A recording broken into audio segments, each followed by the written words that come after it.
la segunda clase de gestión en neonatología. Hoy vamos a hablar de cultura organizacional.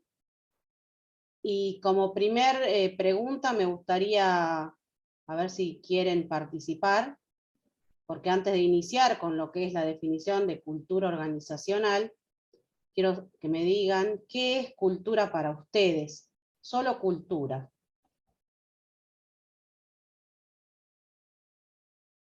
A ver, Belén Escobar, ¿qué es cultura para vos? Hola, buenos días.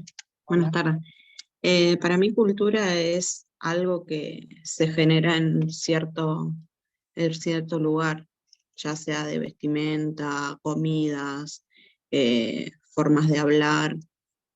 Eso lo genera una sociedad. Bien. Gabriela Alvarado. Hola, ¿qué tal? Hola. ¿Se escucha? Sí, con se el celular. escucha. Te escuchamos. A ver, ¿cómo puedo explicar? Para mí cultura sí tiene que ver con la historia, con las costumbres, ¿no? De un lugar o de cómo se realizan ciertas cosas. Bien. Natalia Cruz.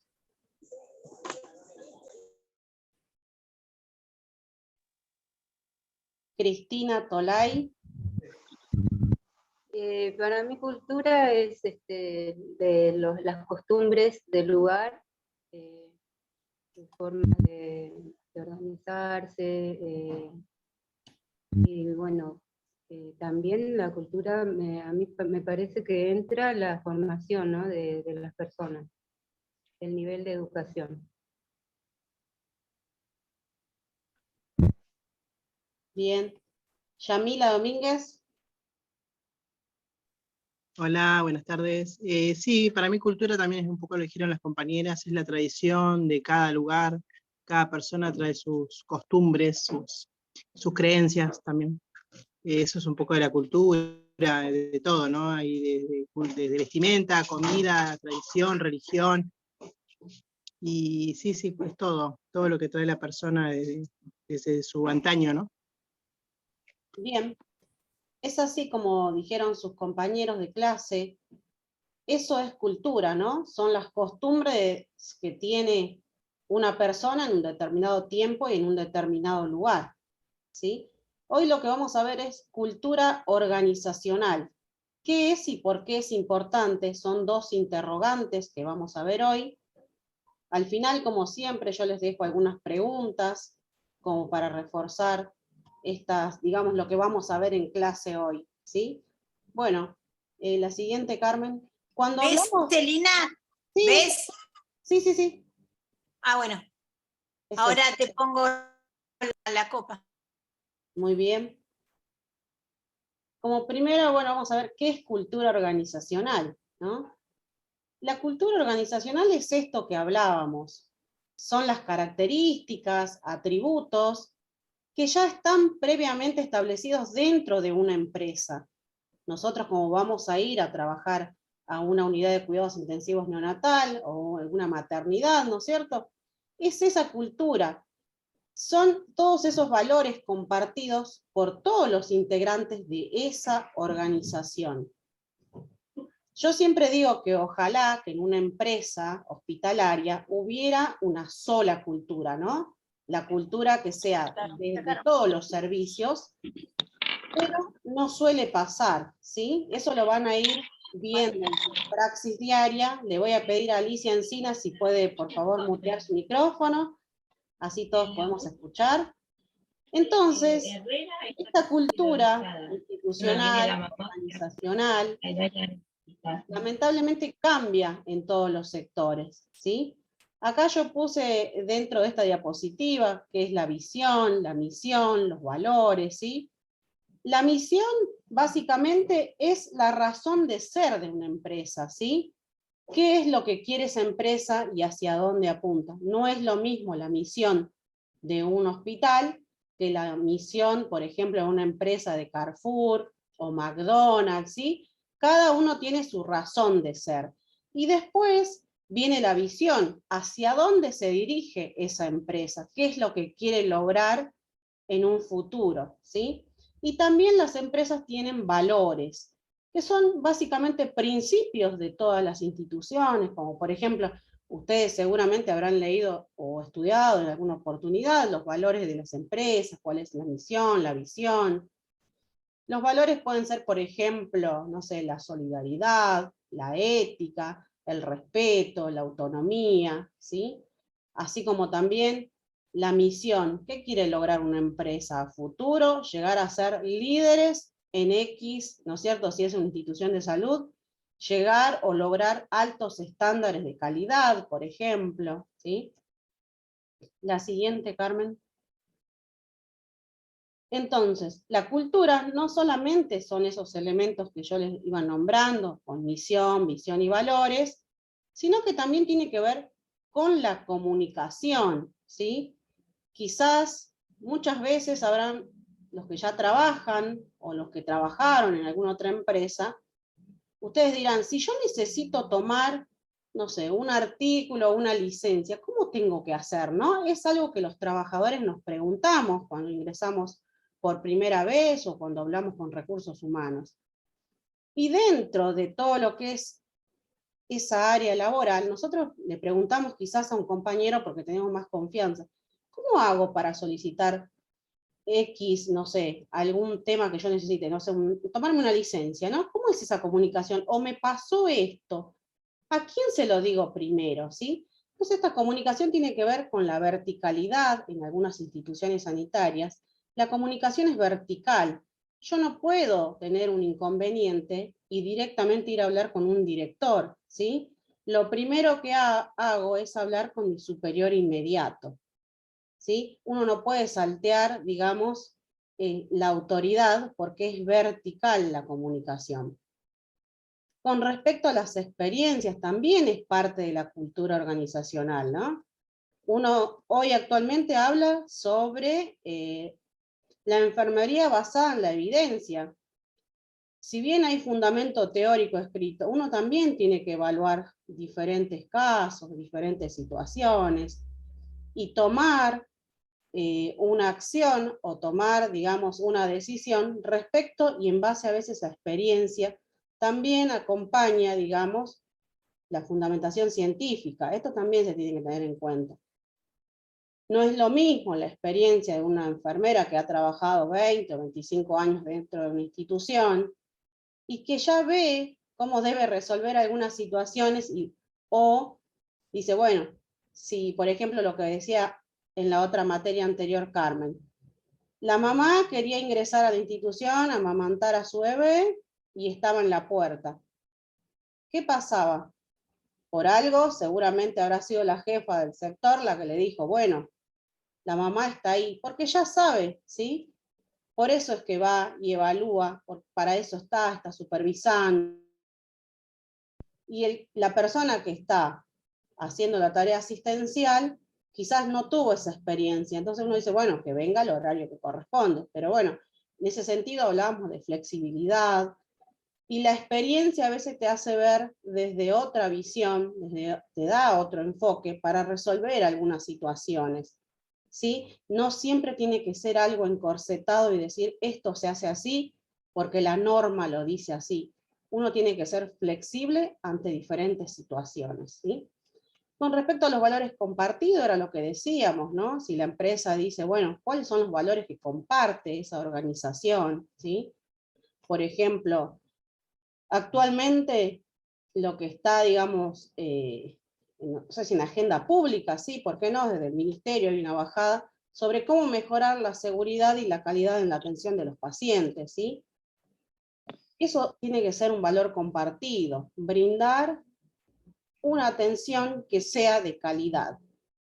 También está la filosofía del trabajo, ¿sí? ¿Qué hacemos para que todo esto es a nivel organizacional, ¿sí? Desde de dirección y desde ahí baja hacia todos los trabajadores a nivel horizontal, ¿sí?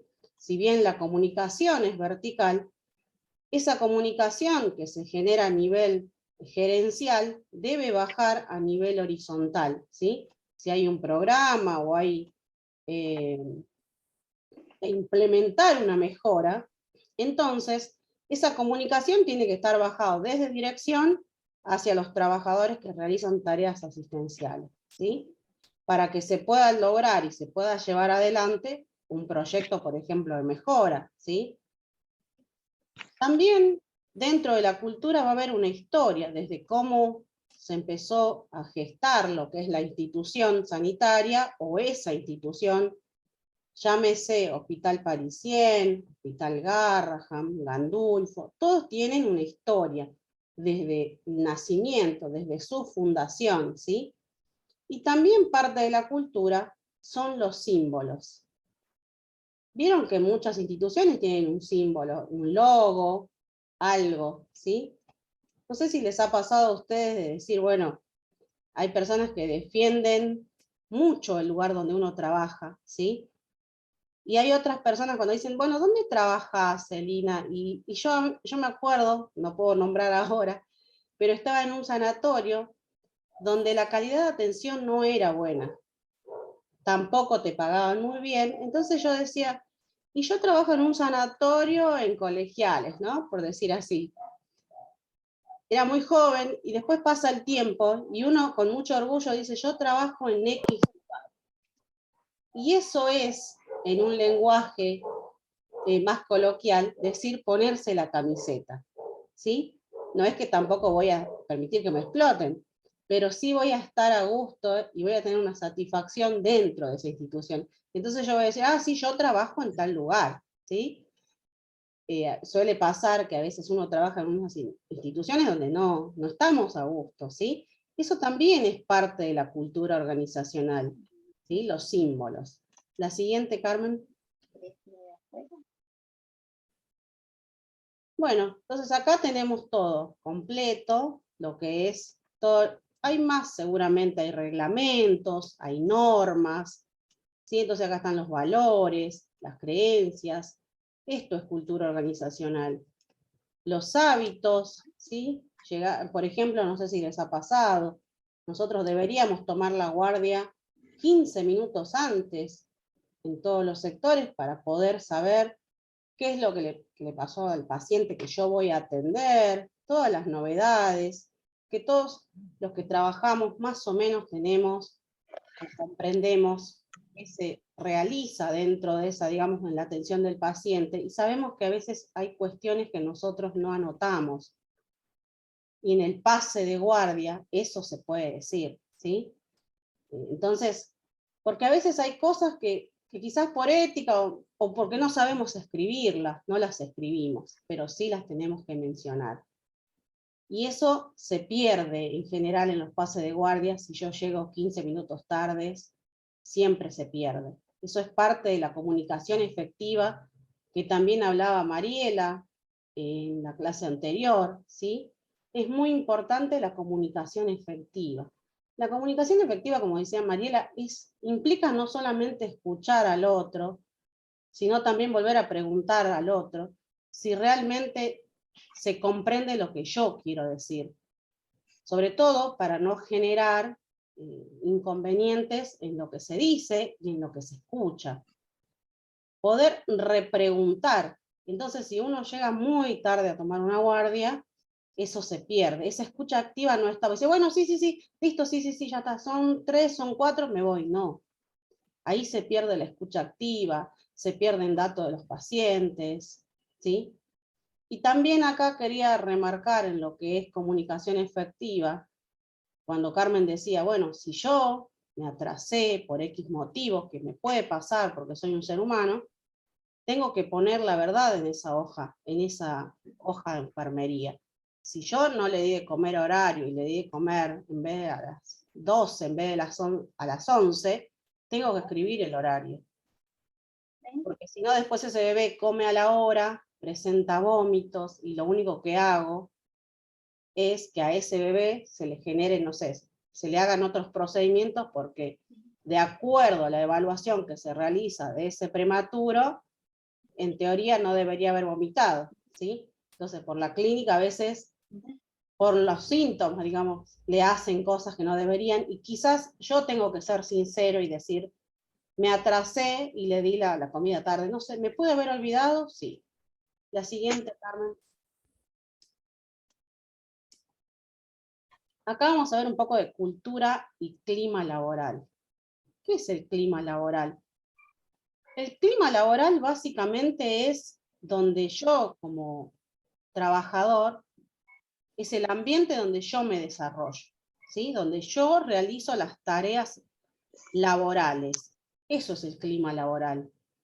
Tiene que ser un ambiente cómodo. Si hay un clima laboral que no es, digamos, el adecuado, donde las relaciones interpersonales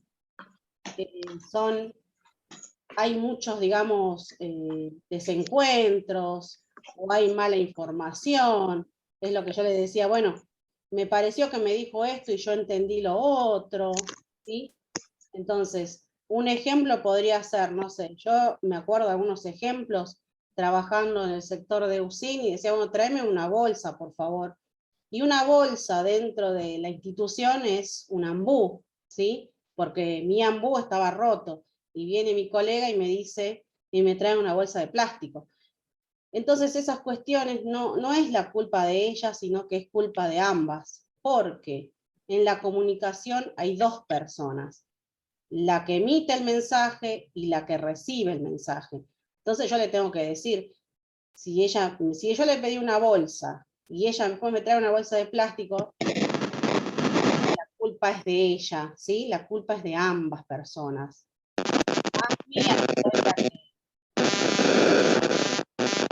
Elsa Beatriz tiene abierto el micrófono.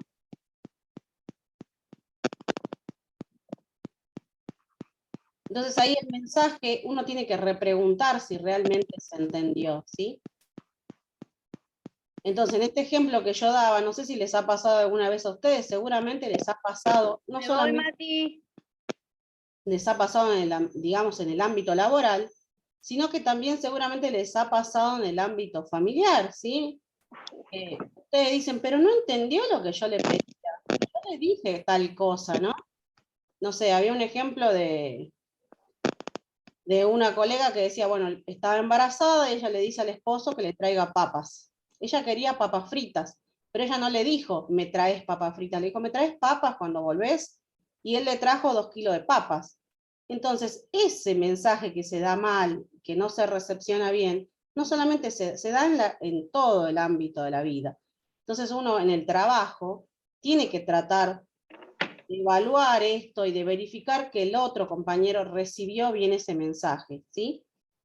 Entonces, para evitar que incomodidades, que haya controversias, o decir, bueno, no entendió nada, fulanito no colabora, siempre hay que repetirle las cosas, ¿sí? En general, uno también tiene que mirarse y decir, bueno, a ver, yo habré pedido bien, y qué pedí y para qué lo pedí, y preguntar si se entendió lo que pedí, ¿sí?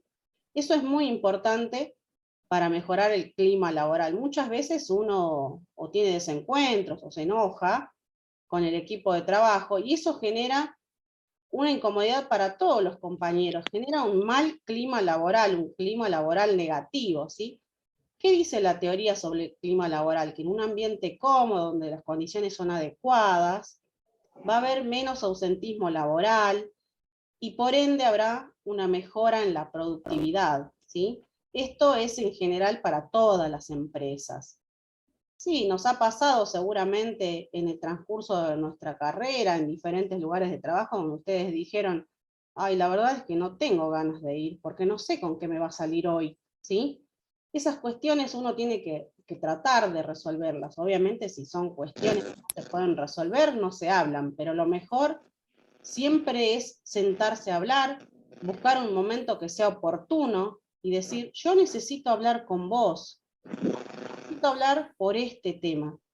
¿Podemos hablar? Son cuestiones que se tienen que resolver porque eso mejora el clima laboral, ¿sí? O si alguien me dijo, por ejemplo, ¿no? Puede pasar que tengo un compañero de trabajo o una compañera que llega siempre tarde, ¿no? Seguramente les ha pasado. Y yo desconozco todo lo que es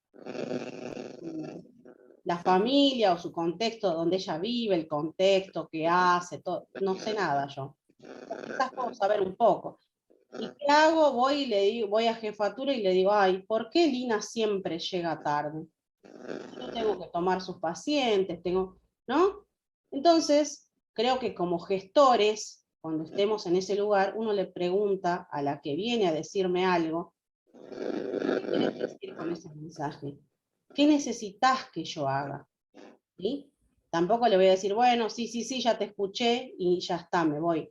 Porque yo tengo que resolver esas cuestiones, ¿sí? Entonces, le preguntamos a esa persona, ¿qué me querés decir con lo que me estás diciendo? ¿Sí? Entonces, si yo sé que hay una persona que llega tarde, seguramente voy a hablar con esa persona, ¿no? Hay muchos ejemplos de la praxis diaria. Había una compañera que llegaba muy tarde siempre, y lo que le pasaba era que sufría violencia de género y el marido siempre la encerraba. Entonces, ese problema la mayoría lo desconocía. Entonces, ya sufría violencia de género en su casa y después sufrir violencia, porque es parte de la violencia laboral también, que los propios compañeros, quizás, ¿no? Se genere todo esto, la comidilla de hablar de, porque llega tarde, siempre llega tarde, encima después le dan un día, ¿no? Y a veces hay temas o problemáticas que las personas no pueden hablar, pero que sí como gestores tenemos que resolver, ¿sí? Hay muchísimo, pero para eso no tenemos que tomar un tiempo. Tiempo para escuchar, tiempo para resolver, ¿sí? Hay personas que quizás tienen otro horario también, tienen permiso para llegar más tarde, o para irse en otro horario. Esas cuestiones también se resuelven dentro de lo que es un ámbito laboral, sobre todo para mejorar el clima laboral, ¿sí? Por eso cuando alguien viene y se queja de otro compañero, hay que preguntarle por qué dice lo que dice y qué quiere que uno haga, ¿sí? ¿Qué es lo que busca o qué es lo que le molesta? También para evitar estos enfrentamientos entre compañeros que no generan, digamos, un buen clima laboral, siempre hay que invitar una tercera parte muchas veces para tratar de resolver conflictos, ¿sí? Tratar de resolver los conflictos para que haya un mejor clima laboral. Que al final, siempre, si hay un buen clima laboral, nosotros también vamos a tener una satisfacción laboral, ¿sí? La siguiente, Carmen.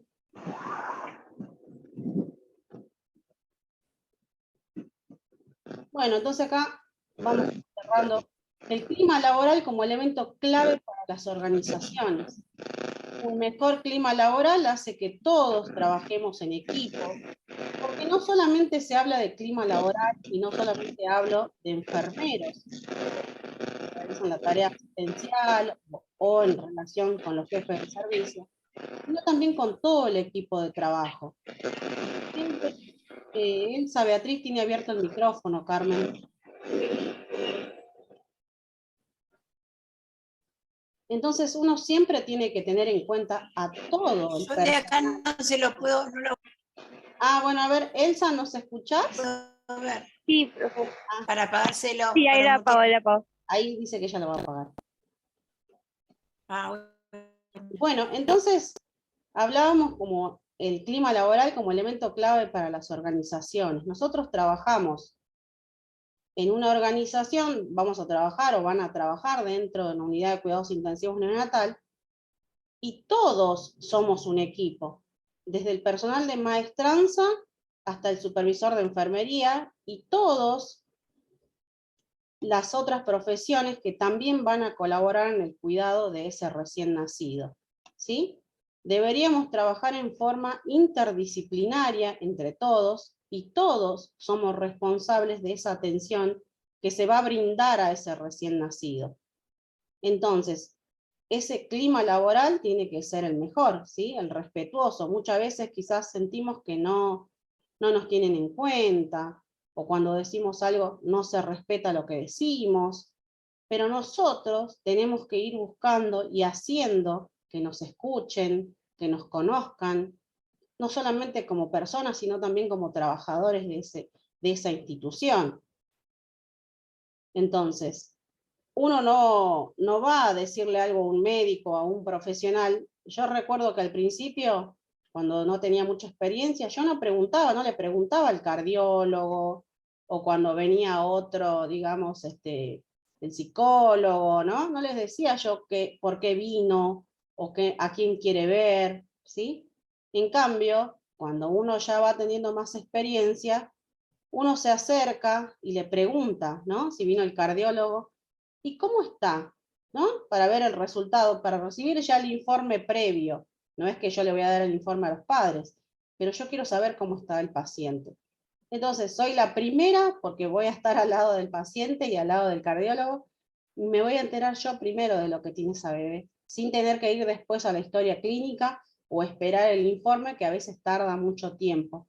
Entonces, ese espacio que tiene enfermería se lo va a ir ganando con el tiempo, ¿sí? Eso es parte, digamos, de adquirir herramientas y de tener más experiencia dentro de una unidad. Obviamente que después, todo eso se comparte. Si el cardiólogo se fue o vino a la mañana y uno no sabe, uno le puede preguntar al médico cuando viene a ver al paciente, ¿no? Puede decir, Melina, a ver, ¿cómo está este bebé? No sé, quiero saber, quiero que le saques un control de hematocrito. Y ahí aprovechamos para preguntar, ¿cómo está este bebé? ¿No? O qué novedades tiene, o cómo siguen los cuidados. Y el médico les va a decir, bueno, tienen interés en cómo está este bebé. Y eso también hace a la relación que hay con los diferentes, digamos, profesionales que van a estar implicados en este cuidado de ese recién nacido. La siguiente, Carmen. Después también vamos a hablar cómo se cambia, ¿no? Muchas veces desde que iniciamos la carrera de enfermería nos dicen, no pretendan cambiar nada porque lo que ya está, está, ¿no? Y siempre decimos, qué difíciles que son los cambios dentro de enfermería en sí, ¿no? A grandes rasgos, no solamente en neonatología. Porque uno va a un trabajo y dice, tenés que adaptarte porque aquí se hace así. Y en muchas situaciones es así. Y seguramente porque en esa población de neonatos funciona bien así. Si bien la teoría puede decir muchas formas de cuidar a ese recién nacido, va a depender de la población que uno atienda. Entonces, si yo soy nueva en una institución, no puedo ir a pretender y cambiar una fijación, por ejemplo, de una vía periférica, ¿sí? No puedo decir, ¿por qué aquí se hace esto así? Yo lo quiero cambiar. No, porque seguramente me van a llamar la atención. Hay normas, hay reglamentos que yo tengo que seguir, hay guías de cuidado que yo tengo como enfermera que seguir y acatar. Obviamente que si va en contra de mis principios, si va en contra de lo que yo sé y de los fundamentos teóricos, porque voy a tener herramientas para decir, yo esto no lo puedo hacer, seguramente me puedo negar porque también tengo autonomía, pero me voy a negar dependiendo de la situación en la que esté. ¿Sí? No es que no lo hago porque yo no quiero y no es así. ¿No? O sea, por un simple capricho yo no me puedo negar, ¿sí? Me puedo negar ante situaciones con fundamento teórico o con una ley que me avale, ¿sí? Entonces, ¿se puede cambiar la cultura de la organización? Sí, se puede cambiar, pero tiene que ser gradual este cambio, ¿sí? No es un cambio radical, sino que es gradual, de a poco, ¿sí? Siempre vamos a tener en cuenta la misión, la visión, los valores de la institución, y los cambios serán graduales. Siempre que haya un cambio dentro de una organización, yo siempre digo que la información, si bien estos cambios se dan a nivel gerencial, porque así como sale una ley a nivel educación, también tiene que salir una normativa, una resolución que diga qué es lo que se va a hacer dentro de la unidad, ¿sí? Y eso baja desde gerencia, porque se reunió un equipo de muchas personas, de muchas profesiones, donde dijeron esto se va a hacer así, con fundamentación. Pero eso también, como les decía anteriormente, si es un proyecto de mejora, tiene que tener una bajada a nivel horizontal.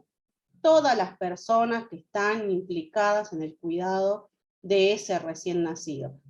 Porque si yo quiero implementar una mejora como, no sé, estoy de jefa de servicio en un lugar, haciendo gestión, y no voy a poder, ¿cómo voy a poder cambiar o pretender que se logre ese proyecto de mejora si yo no le comuniqué al personal que está a cargo, al personal que va directamente a hacer esa mejora? No puedo, ¿sí? Si yo quiero mejorar la seguridad de los pacientes, o por ejemplo, hay unidades donde todavía no se trabaja la identificación de los pacientes. Hay bebés que no están identificados todavía, ¿sí? Y no hay una reglamentación, hay leyes sí que lo avalan, pero la institución no trabaja sobre la identificación de los pacientes. Y hay fundamentación amplia en teoría que dice que los niños tienen que estar identificados para evitar errores en la medicación, ¿sí? Por ejemplo. Entonces, yo tengo que tener una bajada de línea y para eso se realiza capacitación. Y dentro de esa capacitación, después en el medio de la implementación de la mejora, hay que hacer evaluaciones, correcciones, ¿sí? Ir mejorando lo que es el proyecto de mejora. Entonces, ¿se puede cambiar la cultura de una organización? Sí. Pero tiene que ser, lo que recomiendan algunos autores, es en forma gradual. La siguiente, Carmen. Bueno, ¿cuál es la importancia de esta cultura organizacional? Bueno, un buen clima laboral marcará la satisfacción del empleado, por ende mejorará el desempeño en el área laboral y el cumplimiento de los objetivos por parte de todos los integrantes de esta organización. Bueno, lo que dicen muchas empresas es que mejora la productividad y el éxito estará garantizado. La siguiente, Carmen.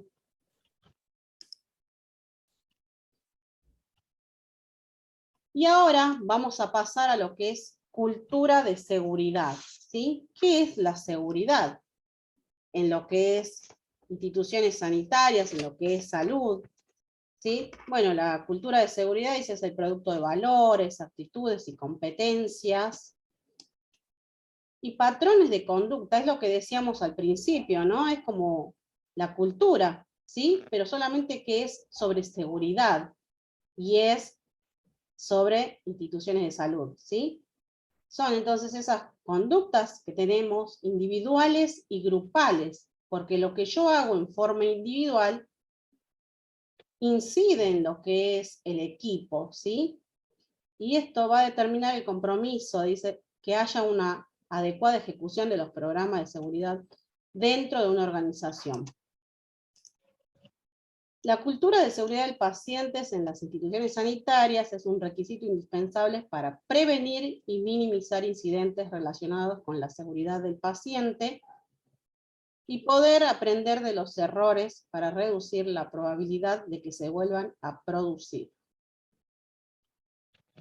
Yo acá quiero comentarles cómo empieza esto de la seguridad. Hace muchísimos años, allá por el año 1999, en Estados Unidos se publica un informe que va a marcar un cambio de paradigma, ¿sí? En la seguridad del paciente. El informe se llamó Errar es humano, la construcción de un sistema de salud más seguro.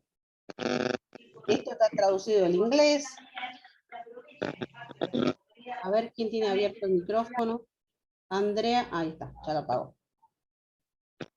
Este informe de Errar es humano, la construcción de un sistema de salud más seguro, es un informe que lo sacó el Instituto de Medicina de Estados Unidos. Condori Barrera tiene abierto el micrófono.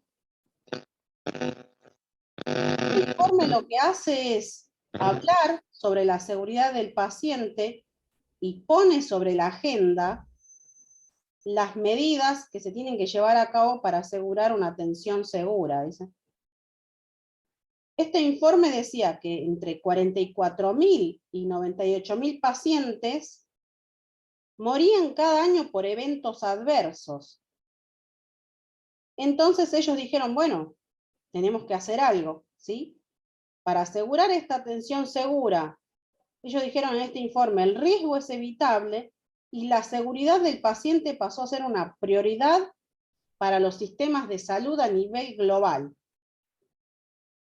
También por el año 2005, la Organización Mundial de la Salud crea la Alianza Mundial para la Seguridad del Paciente,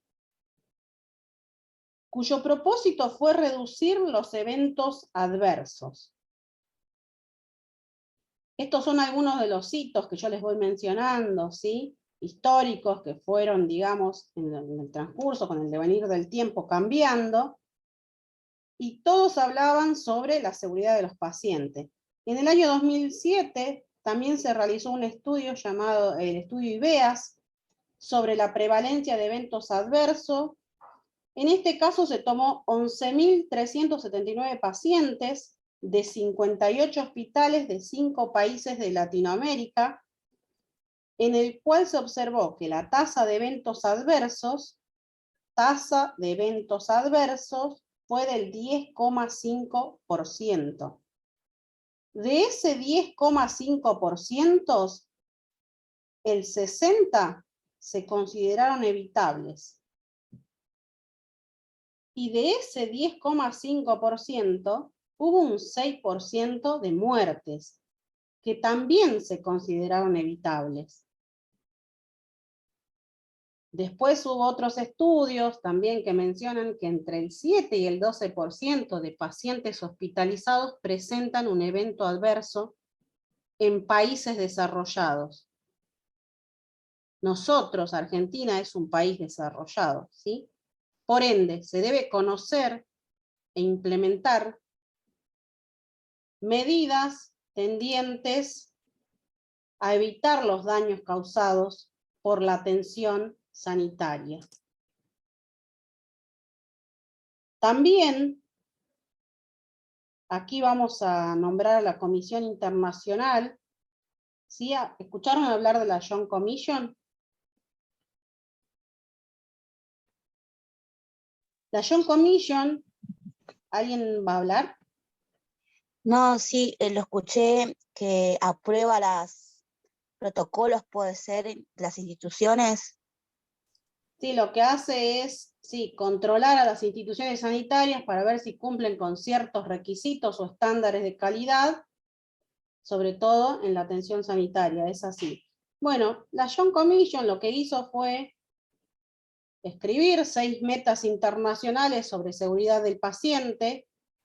Una de ellas es identificar correctamente a los pacientes, otra es mejorar la comunicación efectiva, mejorar la seguridad de los medicamentos de alto riesgo, garantizar la cirugía en el lugar correcto, con el procedimiento correcto, en el paciente correcto, reducir el riesgo de las infecciones asociadas al cuidado de la salud, y reducir el riesgo de daño causado por las caídas. Todas estas constituyen el foco para la mejora de la calidad de atención y seguridad de los pacientes. Entonces, mejorar la seguridad y la calidad de atención permite disminuir los riesgos, mejora el entorno laboral y crea una cultura de aprendizaje sobre el reporte de eventos adversos. La siguiente, Carmen. Acá vamos a hablar un poco sobre el error. Hoy por hoy se ha cambiado, ¿no? Cómo las instituciones sanitarias miran el error, ¿sí? Porque el enfoque histórico fue, a ver quién se equivocó, llamar a la persona que se equivocó, y la verdad es que yo desconozco si hubo sanciones hacia enfermeros cuando tuvieron errores. Seguramente sí, seguramente habrán despedido a esa persona, pero hoy por hoy esto ya cambió. Hoy por hoy la visión es diferente. Del error se aprende, y si hay un error, como equipo, uno tiene que evaluar ese error. Si yo me equivoqué, tengo que ir a decirlo, avisar que me equivoqué en la administración de alguna medicación, para ver si podemos hacer algo respecto de ese paciente, ¿sí? O si yo observo en una indicación médica que tiene una medicación X y que esa dosis no corresponde al paciente, tengo que avisar para que ese error sea subsanado, ¿sí? Todo como equipo somos responsables de la atención de ese recién nacido. Entonces hoy el error se reconoce como involuntario y tenemos que buscar, tenemos que identificar cuál fue la causa que generó ese error. No solamente para comprender, sino para prevenirlo a futuro, ¿sí? Eso es importante en el error. No sé si alguien quiere comentar algo respecto del error o respecto de lo que ha sucedido en su praxis diaria. ¿O qué pasa con el error? ¿Qué pasa si ustedes se equivocan? ¿Qué pasa en su institución sanitaria? ¿Alguien les dice algo? ¿Ustedes dicen, ustedes denuncian este error? Yamila.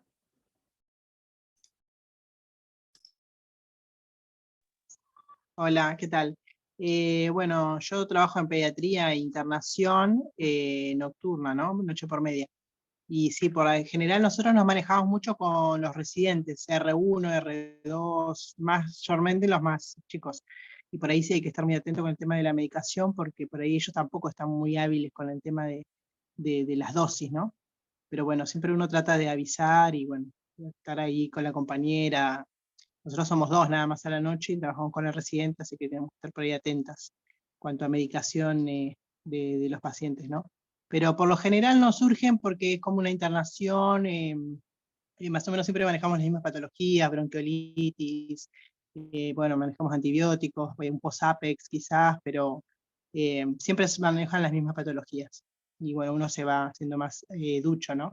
Con las dosis. Bueno, eso más o menos. Claro, ¿y qué pasa con el personal de reciente ingreso? Bueno, de reciente ingreso una semanita, quizás lo van manejando a la mañana, tratan una semana, dos, a veces, bueno, ya cuando el servicio tiene urgencia, se hace más rápido, ¿no? El pase ya sea franquera, noche, tarde, pero siempre tratan de acompañar, y los que están acompañando son los jefes, no hay una persona que se dedique a eso, ¿no? Como es una institución pública, no. Sé que en otras instituciones quizás hay otras personas como referentes que se encarguen más de eso, pero en las públicas por lo general son las mismas compañeras de la mañana o los jefes o subrogantes, eso, es así. Bien. Gabriela Alvarado.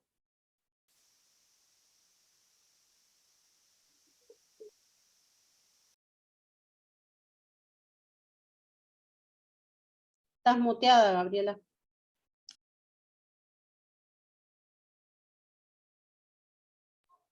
Ahí se me había trabado, no podía desactivar. Sí, estaba entusiasmada escribiendo la diapositiva y lo estaba escuchando. Ay, me puse nerviosa ahí cuando se me trabó, ¿no? Bueno, tranquila. ¿Alguna vez pasó en su institución de que se equivocaran con alguna medicación o algo y qué se hizo? No, casi siempre por ahí sí está mal es que nos fijamos nosotras, por ejemplo, los planes, por ahí que tiene una cantidad que no es normal así, vamos y avisamos. Siempre se revisa y se pregunta cualquier cosa que haya que vemos medio extraño, porque puede ser que una persona sea algún residente también donde trabajo yo que haga la indicación copie y copie algún número mal. Entonces siempre se pregunta, se llama y se pregunta si está bien lo que indicaron o por ser algún caso especial o no. ¿Y pasó alguna vez algún error que ustedes digan, uy, acá nadie nos contó nada? No. La verdad. Entonces tienen una calidad excelente ustedes. Ah, no, yo porque voy los fines de semana nada más. Trabajo los fines de semana en la noche, es bastante tranquilo. Bueno, yo voy a contar que tuve un error grande, ya que ustedes no tienen errores. Alguien que le haya pasado algo y que haya tenido un error. Yo voy a contar un error que yo tuve, pero por desconocimiento, está abierto el micrófono de Condori. Pamela, ¿querés decir algo del error? Pamela, Condori.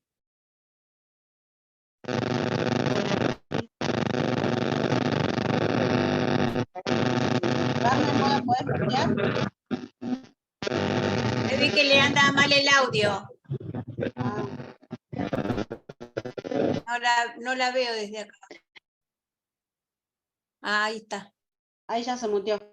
Ah, ¿Ahora me Yo escuchan? voy a contar Ah, sí, sí, sí. ahí sí. Ah, disculpen. Bueno, no, le quería comentar que yo trabajo en el Hospital Germanio de la Ferrere y sí suele suceder errores, por ejemplo, de que a veces no son medicados los pacientes, entonces se informan a una supervisora referente de turno, que nosotros tenemos referente por turno, turno mañana, turno tarde, que nos fue a administrar la medicación, por ejemplo, un antibiótico.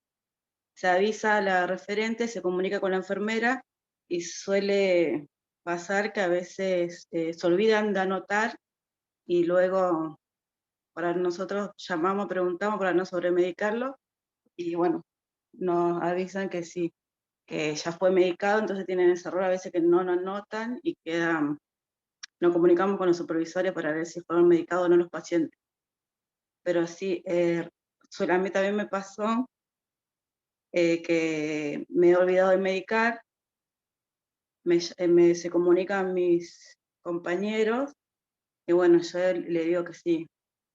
Hay a veces que no notamos y a veces sí registramos o no, y a eso suele pasar que no lo registramos. Entonces, bueno, a mí me pasó, entonces lo aviso al supervisor y se comunica con la enfermera de turno que está de guardia, y bueno, ese paciente es medicado. Pero bueno, a mí me pasó eso. Que no medica a un paciente, porque no sé, había mucha demanda de trabajo, puede ser, o a veces no revisé bien las indicaciones, ¿no? Bien, sí, los Eso errores. suele pasar. Lo importante es que uno llame y avise para que ese paciente no vuelva a ser medicado. A todos nos ha pasado porque a veces el exceso de trabajo y el decir, bueno, ahora ya lo anoto y después hago otra cosa y me olvido. Pero bueno, si en donde me acuerde, llamo y aviso para que ese paciente no sea automedicado de vuelta, ¿no? Porque por un error mío. Y otra de las cosas que vos decías, Elina, es muy importante eso del clima laboral, porque el mal clima laboral hace que se cometan muchos errores. Entonces es muy importante, y a veces el clima laboral no pasa por el lugar donde trabajás, porque uno dice, a mí me pasaba, ¿no? Yo estaba en un lugar que trabajaba donde se ganaba bien, y en un hospital donde no se ganaba bien el sueldo. Sin embargo, el ausentismo, yo me preguntaba cómo, si están ganando bien y faltan igual, y yo que gano poco en un lugar público, no hay tanto ausentismo. Bueno, pero lo que pasaba era el clima laboral, o sea, no pasaba por el salario o por lo que gané, sino por el clima laboral que estaba, ¿no?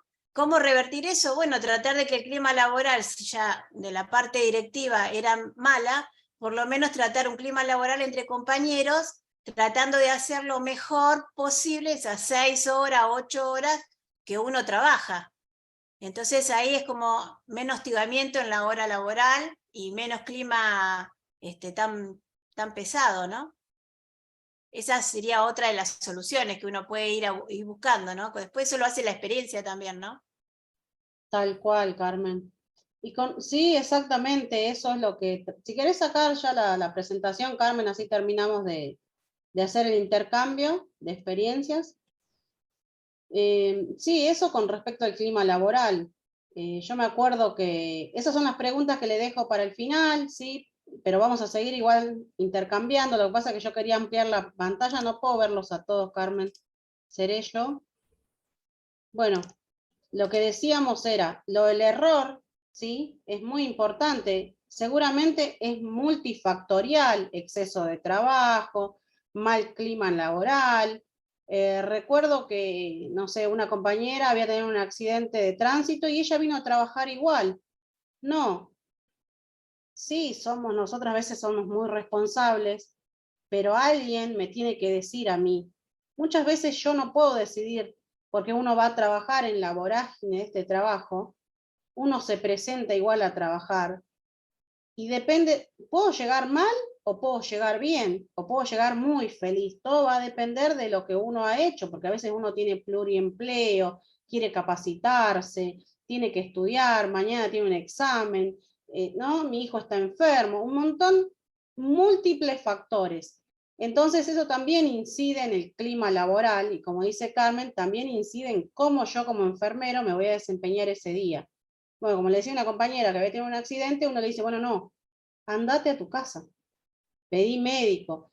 Todos como colegas, obviamente que a veces le dice a uno, no le dice a todo el equipo, porque cada uno está en sus diferentes sectores, pero uno a veces ayuda al otro que no está muy bien a tomar una decisión que sea la más acertada, ¿sí?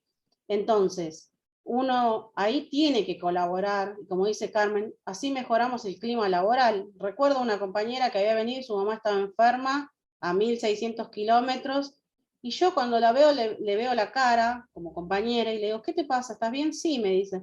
Le digo, pero no te veo bien, porque estaba desorbitada. Y le digo, ¿pero estás segura? Le pregunto yo insistentemente. Y ella me dice, bueno, no, en realidad mi mamá está internada, la pasaron a terapia intensiva, pero yo estoy acá. Y le digo, hace una cosa, anda a hablar con la jefa, y yo creo que lo ideal es que vayas a ver a tu mamá. Sí, pero ella no sabía cómo hacer por la situación por la que atravesaba, qué es lo que iba a hacer. Entonces, cuando uno le dice, bueno, anda a hablar con la jefa o anda a medicina laboral, es como que uno le da más o menos algunas pautas de lo que ella podría hacer. Y bueno, finalmente ella logra viajar a 1600 kilómetros y se va, ¿sí? Esas son situaciones en las que nosotros podemos colaborar con nuestros propios compañeros y mejorar ese clima laboral, porque ella en esa situación quizás no se hubiese desempeñado bien, y a veces uno tiene que atender nuestros pacientes más los del compañero. Y no es así. Muchas veces nos enojamos y decimos, ¿por qué vino enferma? ¿No? En vez de preguntarle a la compañera, a ella, ¿no? ¿Por qué vino enferma? Y no ir a decirle, Carmen, ¿por qué vino enferma fulana? No está haciendo nada, está ahí estornudando, no sé, ¿no? Como que no va a tener el mismo desempeño que otro que no está enfermo. Pero quizás vino porque está enferma por X motivo, no lo sabemos, lo desconocemos, pero no tenemos y esa indicación estaba corregida arriba. Tenía 3 correcciones. Y me dice, pero vos ¿cuál le preparaste? ¿Esta o esta o esta? Y le digo, no, esa no es la indicación. Esto está todo tachado y no es la indicación que me dieron. Así que me dijo, bueno, como le dije así, ella me dijo, bueno, gracias, Elina. Y yo me fui, temblando, obviamente, con un año era re joven. Pero bueno, si eso no hubiese sido mi respuesta, yo hubiese estado despedida, ¿no? Que no era la muerte de nadie, porque uno es joven y trabaja donde quiere, donde tiene un mejor clima laboral, donde la organización es distinta, donde al personal se le hace una inducción y se lo capacita para que vaya a atender X paciente, y no mandar a una persona que no tiene, digamos, ¿no? Experiencia ni el conocimiento. Yo lo único que tenía, creo que era un año de un cursito de NEO de la Universidad Austral, que no implicaba que fuera experiencia. Evidentemente ahí toda la organización falló ante este error, ¿sí? Seguramente ellos habrán evaluado, yo la verdad es que ahí terminó lo que me dijeron a mí, y nunca me dijeron, bueno, Elina, vamos a hacer una capacitación sobre París, la dosis. Pero bueno, eso tienen que tener en cuenta en todas sus unidades, de poder hacer un periodo de inducción, como decía Yamila Domínguez, una semana se le hace una inducción. Quizás es poco, pero hay otros sectores que no hacen nada, ¿sí? Eso es para mejorar la calidad de atención de los pacientes. Y para mejorar también el clima laboral, un lugar donde a vos te llaman para retar, para decirte esto hiciste mal, ¿cómo voy a desempeñarme yo? No voy a estar tranquila trabajando, voy a estar pensando todos los días, me van a despedir, no sé hacer esto, no sé hacer lo otro. Y nadie nace sabiendo ni sabe todo. Ni tampoco el desempeño en la práctica va a ser siempre igual. Siempre va a ir cambiando, vamos a ir aprendiendo. Y ahí está el fundamento teórico de lo que uno tiene que apropiarse para poder defender lo que uno va a decir, para defender su idea, para defender lo que uno sabe frente al otro, pero no para decir yo sé más que vos, sino para brindar un mejor cuidado y para cuidar nuestras matrículas, porque las matrículas nosotros nos la ganamos estudiando y la tenemos que cuidar, ¿sí? Otro caso que les quería decir era una colega que ella trabajaba en adultos, ese día pusieron una persona nueva también, y en vez de pasarle la medicación vía oral, se la pasó por una vía central. El tema es que la paciente se murió y la responsabilidad no era del auxiliar de enfermería, sino que se la pasaron a una colega mía que era enfermera. Cuestión es que a ella la llama el director para decirle, mira, no sé, Lore, ¿sabes qué? Haz esta evolución y pone esto. Y ella dijo, no, yo no voy a poner eso, porque yo no la atendí, la atendió, no sé, Mónica, yo no la atendí, yo no puedo poner que la atendí yo. Y él le dijo, bueno, entonces te vamos a despedir. Y bueno, ella agarró y se fue, ni siquiera esperó que la despidan. Se fue, después inició un juicio laboral, pero por lo menos ella, nadie la obligó a poner algo que ella no quería.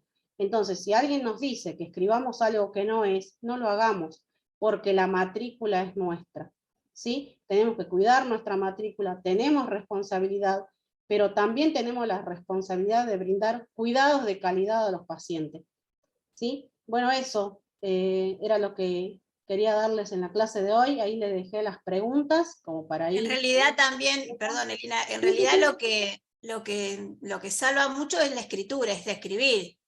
A todos en nuestra época laboral aprendimos de eso, de escribir. A mí también me pasó con el tema de una transfusión, donde me traen la sangre, no le encuentro la vía al paciente, y yo voy registrando que el paciente no le encuentro vía, y la sangre estaba ahí, pero bueno, uno va registrando. Cuando se encuentra vía, se empieza a colocar la sangre. Al otro día me llaman, también como vos, para retarme, para decirme por qué pasé 6 horas después la sangre, cuando vos sabés que hay que pasarla antes de las 3 horas. Entonces les dije que vean el chasis, que yo había escrito el por qué, y que la sangre la habían dejado igual, sabiendo que yo no tenía la vía, que era un paciente crónico, y bueno, eso me salvó el pellejo. Pero si no quedaba como que yo después de 6 horas pasé sangre a un paciente. O sea, por eso aprendí a que registro todo lo que hago, porque es lo único que me va a salvar, es registrando. Porque no te va a salvar tu jefa por más que te conozca, ni sepa quién sos, no te van a salvar. Es así. En el momento cuando las papas arden, lo único que se defiende es uno mismo. Entonces hay que registrar. Aunque sea una emergencia, me tomo esos 5 minutos y saldré más tarde, pero me quedo y registro. Entonces me va a salvar el pellejo muchas veces, y esto de perder mi matrícula, ¿no? Porque eso también es importante, porque a mí me costó estudiar para tener mi matrícula y no para perderla en un momento de que en una acción que no hice, pero que sí registré lo que no hice. Eso no se olviden, en enfermería le cuesta mucho registrar, y lo que no está registrado no está hecho. Es así, no queda. He trabajado las 6 horas en la emergencia y no registré nada. No hice nada en las 6 horas, porque el que ve ese chasis va a decir, bueno, esta enfermera no hizo nada. No escribió nada de lo que hizo. Es importante eso. Y bueno, ustedes saben que hubo hubo un juicio porque falleció un bebé, y los padres pueden demandar siempre, así no tengan la razón, van a demandar siempre. Y hoy con la cultura del error que uno publica o cuenta, dice, bueno, entonces estamos diciendo que el error existe. En países desarrollados, donde Estados Unidos, ellos demandan todo el tiempo, Entonces las instituciones se preocupan por mejorar la seguridad para evitar los altos costos de demandas que se producen a diario. En cambio, en Argentina, que es un país, digamos que es subdesarrollado, no hay tanto, pero hoy por hoy, si empezamos con esta cultura, también van a empezar. Entonces, uno tiene que hacer un buen registro de enfermería, después vamos a hacer una clase con respecto a los registros, y la responsabilidad que uno tiene frente a esos registros para salvarnos, como dice acá, para no perder la matrícula, ¿sí? Entonces, eso uno lo tiene que tener en cuenta. ¿A vos, Estela, te pasó algo? Acá te sí. digo, Encina dice que es importante tener un vademecum, ir al vademecum, porque a ella le ha pasado en las medicaciones ir al vademecum para salvar el error, ¿no? Y sí, es muy importante tener un vademecum en el servicio, porque uno puede ir a acudir a algo y poder salvar un error también, ¿no? Y cuando se hace algo es importante informar. Sí, ¿no? Bueno, nosotros, como saben, con Carmen fuimos como las precursoras de entre, ya dijimos, los años de la NEO, y sí, uno fue aprendiendo, pero como decís vos, Lina, siempre mirando, trabajando en equipo, si a alguien le pasaba algo, veía qué es lo que había pasado. Nosotros tuvimos la suerte de trabajar con muchos médicos que todo era nuevo prácticamente en la NEO, y no tuvimos errores graves, por suerte, pero sí siempre, yo era como la catizada, así como un panfleto, la hincha pelota del turno. ¿Por qué? Porque yo preguntaba, yo anotaba, llamaba al médico, ese médico venía, anotaba que el médico no venía, ese médico daba la indicación verbal, lo perseguía con la hoja hasta que me lo registraba. Y eso hace que uno, cuando un médico se equivoca, también uno esté respaldada, porque a veces es verdad lo que decís vos, ellos se lavan la mano muchas veces, porque ellos no van a perder su matrícula, pero nosotras sí. Aparte de estos últimos años, cuando viene a una auditoría, lo primero que pregunta por las hojas de enfermería. Después va la historia clínica y todo lo que el médico registró. Pero lo nuestro es como que lo otro es más legible, más original, que no hay nada con que se tape. Entonces hay que tener mucho cuidado. Y siempre, si yo tengo duda de cualquier indicación, ir y ver al médico. A mí me pasó, cuando empezaron a aparecer niños con dutus, nosotros les colocábamos una medicación, que esa medicación era para cerrar el dutus en días, pero si esa medicación se pasaba de más, lo que producía después era necrosia intestinal. Y bueno, yo tuve un pacientito muy prematuro que estaba con un ductus muy importante y el médico me había indicado la medicación. Yo sabía cómo se la veníamos dándola, pero cuando pasó a otro médico me indica más cantidad. Yo voy y le digo, doctor, acá, digo, esto está mal hecha la cuenta. No, voy a hacerlo como está indicado ahí. No, doctor, le digo. La cuenta, le digo, está de más, me está dando el doble. No, voy a hacerlo, anotalo ahí. Entonces, ¿yo qué hago? Hablo con otro médico, se te lo indicó él, claro, porque como era el jefe de guardia, me lo indicaba el jefe de guardia, ahí era el jefe, era él.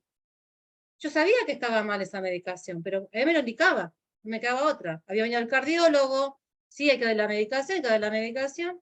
Yo hago la medicación. Y al otro día, cuando entró a la guardia, el chico estaba con una necrosis intestinal, pero yo, astuta, el día anterior, cuando hice la medicación, anoté la hoja de enfermería, la cantidad que el médico me indicó con hoja del día ese, de la fecha, la cantidad que el médico me indicó, y también lo registré en el repo de enfermería.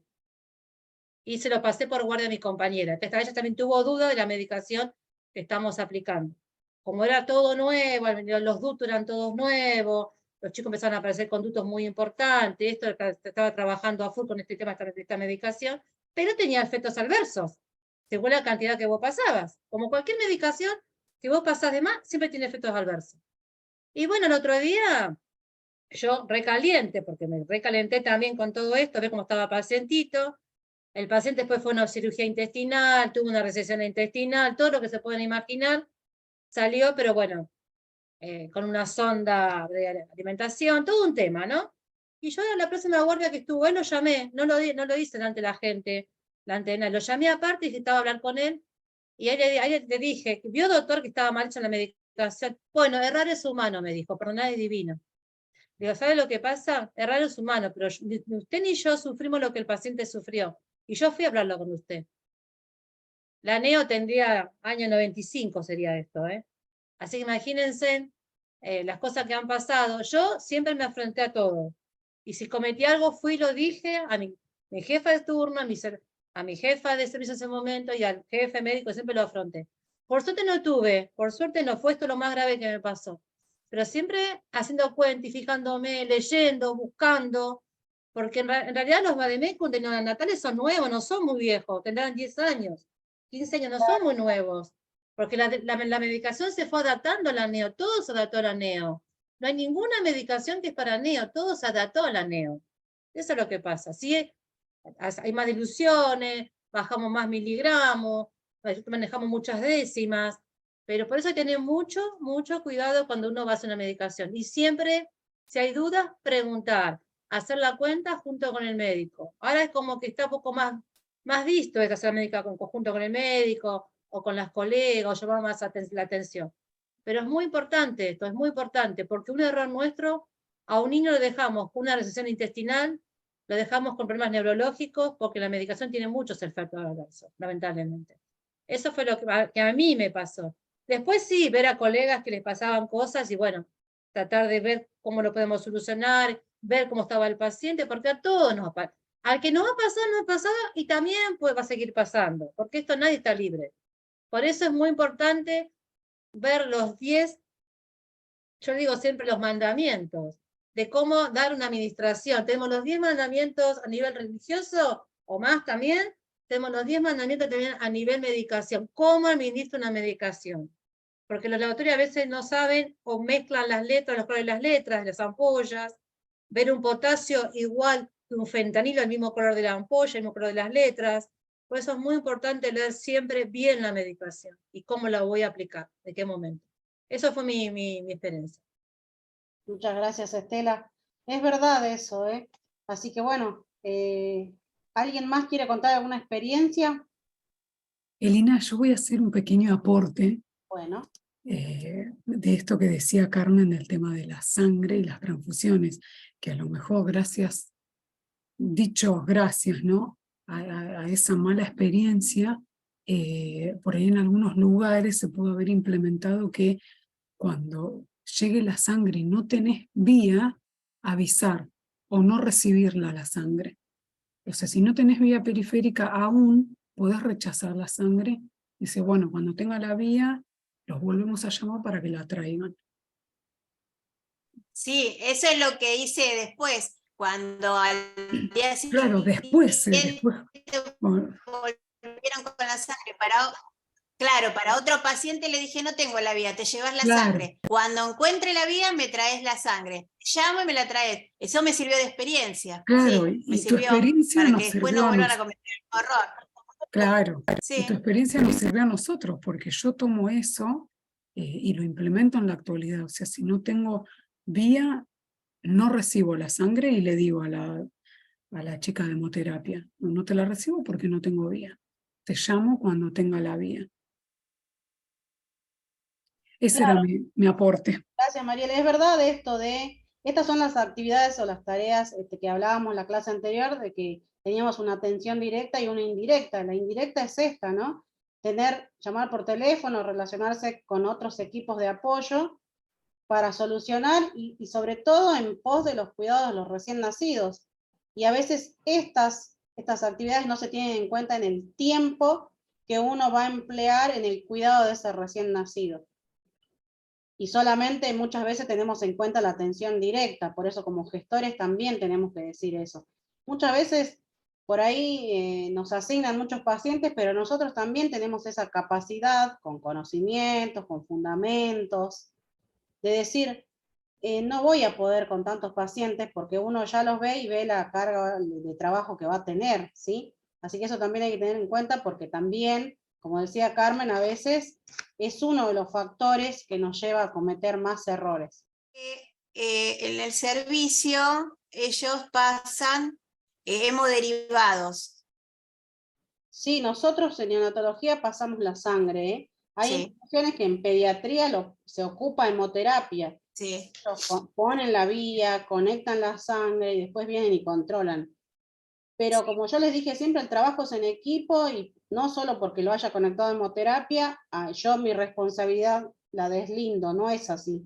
El juez, si me llama a declarar, no me va a decir, a ver, Elina, ¿usted dónde estaba? Y yo le voy a decir, no, la responsabilidad es de hemoterapia, no. Yo soy la enfermera que está a cargo de ese paciente, al igual que el médico, al igual que todo el personal de salud que está a cargo de ese cuidado. Vamos a ir todos a declarar, ¿eh? No va a estar solamente la hemoterapia, ¿sí? Entonces, nosotros en NEO sí pasamos la sangre. ¿Alguien más? ¿Otra pregunta? Sí, en muchos servicios se pasa sangre. Son pocos los lugares, por ahí en el adulto va los de hemoterapia o por ahí en pediatría, pero NEO mayormente trata de hacerlo NEO. Primero por las vías, porque el de hemoterapia a veces no sabe colocar bien un neonato, y otra que, bueno, la enfermera siempre es muy resacia de que le toquen los pacientes y se los pinchen de más. Pero bueno, también hay responsabilidad de hemoterapia de quedarse, de ver que la sangre pase como corresponde, pero bueno, a veces lo que pasa traen la sangre y la enfermera es la responsable. Acá alguien dice, espérate que voy a leer. Sí, ustedes saben que a mí me pasó hace poco de que se me infiltró la vía, Carmen. Vos decís, ¿hace cuánto que trabajo? La vía era una vía que se había colocado a la mañana. Transfundí 15, no era 15, 20 horas, yo me voy a las 9, imagínense ustedes que se infiltró, pero llegué a observarla porque uno tiene que observar. No es que se infiltró de 3 horas, ¿no? Se infiltró de un ratito, 5 minutitos. Entonces te das cuenta, siempre hay que observar, sí, el tiempo por donde vas pasando, porque si no se te junta todo un hematoma, y la verdad es que no vi infiltraciones grandes, así que como se infiltran las vías más grandes. Acá están comentando de que casi pierde el brazo. Casi pierde el brazo, sí, yo he visto infiltraciones de que casi pierden brazos, sí. Es más, que ha tenido que venir el cirujano a hacer una limpieza, un toalete en un brazo de un paciente por una infiltración, no era de hemoderivado, pero bueno, una infiltración, eso es tarea de enfermería. No, porque a veces las vías se infiltran en segundos, y bueno, enfermería tiene que estar con el paciente. Todo lo que sea infiltraciones, escaras en los pacientes, es tarea de enfermería. En el grupo alguien no se ocupó de observar ese paciente. Si pasa algún inconveniente con el derivado de hemoterapia que no sea compatible con el paciente, y la enfermera es quien infunde ese derivado, legalmente, ¿qué responsabilidad cae? En hemoterapia no, porque hemoterapia va a decir que yo soy la que coloqué el hemodiderivado.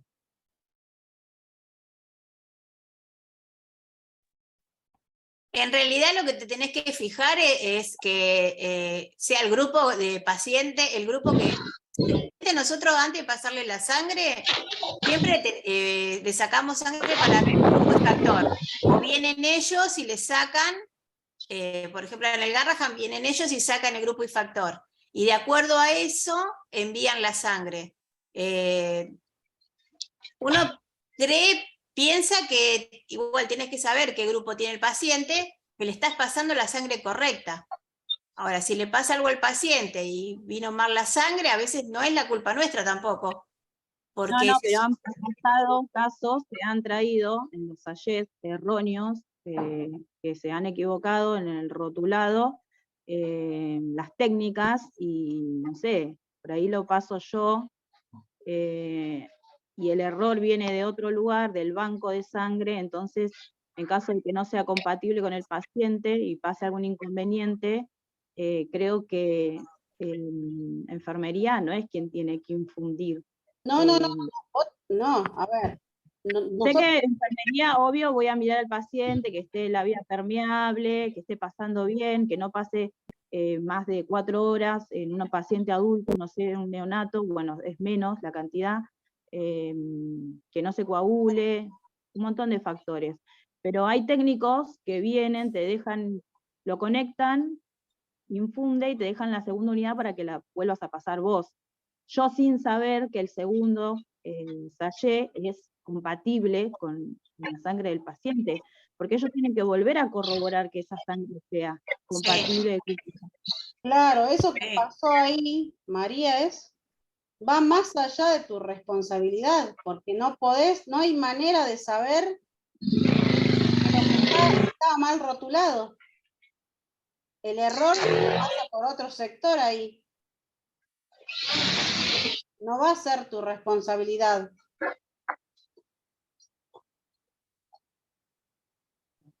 No, claro, sí, entiendo más, sí, entiendo, pero voy también a la parte legal, ¿no? Porque nosotros en enfermería también colaboramos con muchos servicios y a veces no nos damos cuenta de la responsabilidad que nos pueden caer a cada uno de nosotros.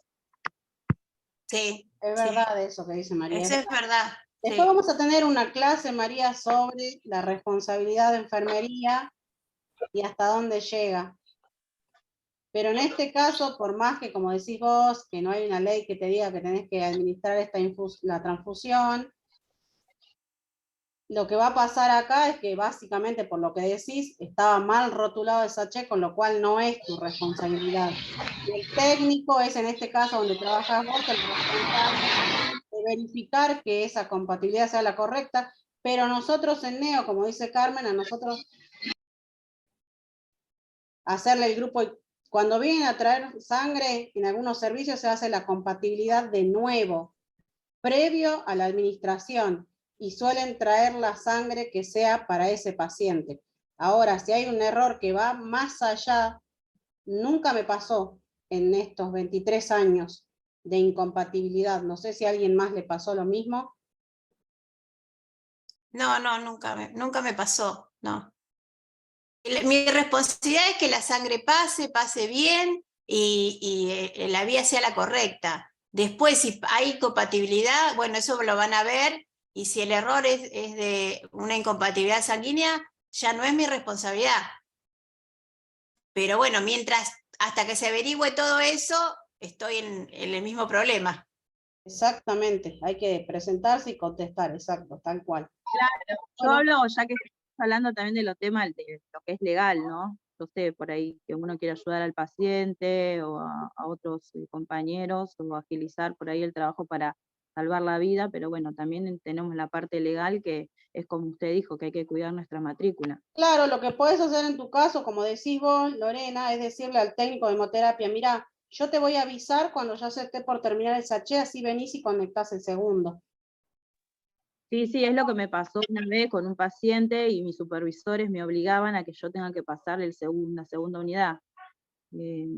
Y bueno, me parecía que no, y le expliqué los motivos, como usted dice, no lo hice porque no quise, sino le expliqué lo que estoy diciendo ahora, y bueno, así que se encargaron ellos en pasarlo. Perfecto.